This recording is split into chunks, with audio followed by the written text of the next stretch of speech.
Spoilers alert. Spoiler alert. All right, guys, welcome back to another Master and Apprentice video and podcast. How you doing today, Afton? I'm doing pretty good. How you doing today, Sammy? Shut your mouth. So we do book reviews. What we do. We've got a couple of them out now. We've got a new book review today. With all that being said, today we're gonna be going over the Dark Disciple novel. This is a novel that takes place during the Clone Wars, kind of right before episode 3. We don't know the exact time, but we know it takes place late in the Clone Wars.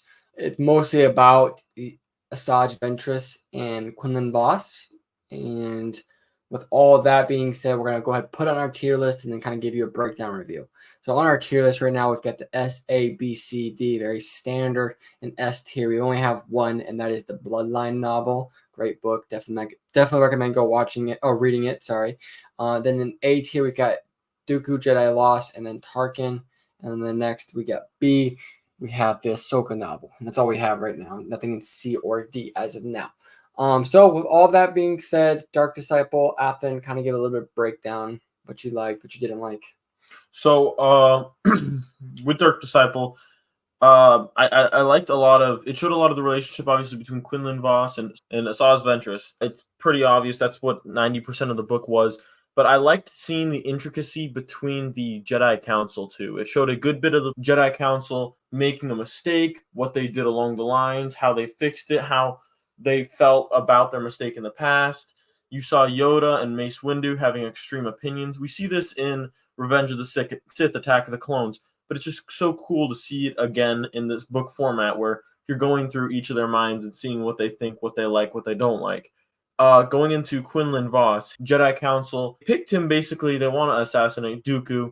And this whole book is him having a relationship with Asajj and making the attempt to assassinate Dooku. It's so in-depth on this character that we see so little of. He's mentioned in the Clone Wars. We see him in the Clone Wars. He is very cool and mysterious. And then we see a little Easter egg of him in a Kenobi series. And that was really cool. And now reading this book, going back to Kenobi, it's so cool to see, oh yeah, he's still alive. He made it past Order 66. This is an awesome Jedi. And he has just so much cool little things that he's done.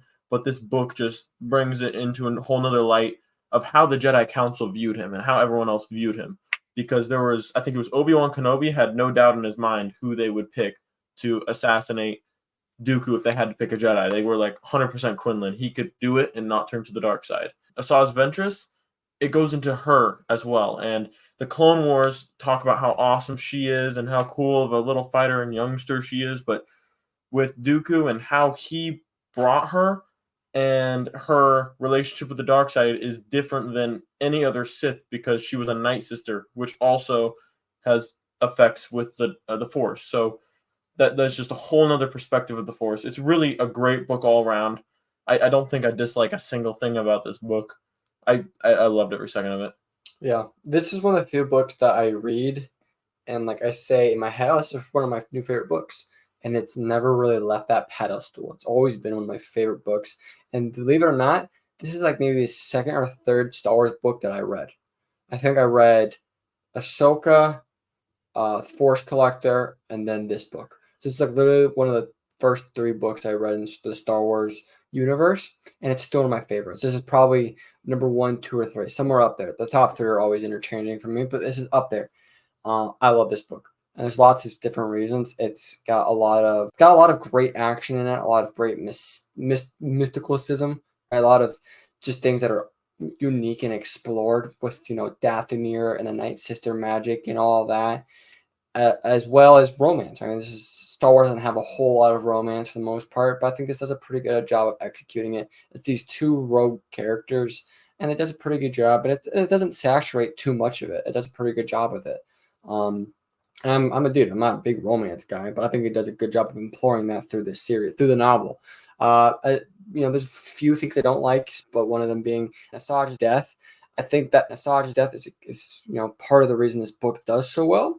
But if in the grand scheme of things, Asajj's death, I mean, we should have seen it on screen. I think she deserved a little more justice. I think that's part of the problem, I feel. If this was put into a show or a movie, this would have been amazing. Right, but it's not. And I think it's part of the problem. I think just because it's a novel is the problem. But the way they wrote it, it's not out of place and it works very well. Quinlan Vos. I mean, after reading this, Quinlan Vos becomes like one of your favorite Jedi's just reading this. He's a very cool character. He's pretty much Anakin, right? He's just this rogue character, doesn't really follow the rules. It's like if Anakin didn't have Obi-Wan, that's what Quinlan Vos is, right? He's very cool, very powerful. We see him turn to the dark side in the novel, then come back to the light side, redeem himself. We see a lot of cool things. We see Asajj be redeemed through this with attempting to kill Dooku, but then sacrificing herself for Quinlan in the end. It's a great novel. I love this novel. I don't think it goes anywhere but the top for me. Right. I think this is right now on our tier list. If we bring up our tier list here for you guys, I think it goes to the top for me. I would 100% agree. I think it goes above Bloodline. Bloodline was an amazing book. It was cool to see Leia, but this was Leia's a character you see a lot of, and you're like, oh, cool, this is stuff I already know about her, and it goes in depth.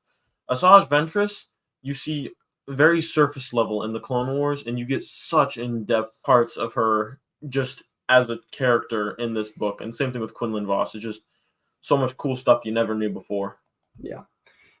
I mean, there might be a book that beats it in that S tier, but this is definitely one of my favorite books. Like I said, I've read all those books in the back that you see on that bookshelf. I've read all of those books. It's probably, 30, 40 books right there. I've read all of those novels, right? I've read quite a few, and this is one of my favorite ones.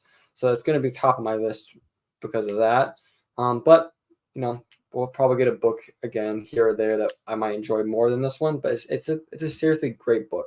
Quinlan Vos is a character that originated from the legends, and he was brought into, the normal canon and lore, and they've done him justice for the most part. Same thing with like Thrawn. Quinlan Vos is very close to that, where he was adapted from legends into the canon, and they've done a really good job of that adaptation. And again, the only thing is like Asajj Ventress, her death was meaningful in the story and it fit, and it was part of the reason this story was, good, because you have this romance between these two rogue Jedi essentially, and then she dies in the end. And it's like, oh, that's kind of the draw. It's kind of an emotional attachment. It's just at the end, you're like, damn, I wish this was on a screen or something. I feel like Asajj deserved more justice, especially with all the time we see her in the Clone Wars show and movie. So there you guys have it. We definitely recommend go reading this novel. It's definitely worth it, either audiobook or just reading it. This is actually one of the few, I mostly do audiobooks. I find myself just having enough time to listen to things, but not actually pick up a book and read. This is one I actually read, and that might be part of the reason I enjoyed it more, but I did read it, and I loved it. So I recommend either go reading it or go listen to it on our audiobook. It's great read and listen. But with that, we hope you guys did enjoy this. Don't forget to hit that like and subscribe and download and follow if you're on the podcast. And with that, we hope you guys did enjoy this, and we will see you guys in the next episode. Peace.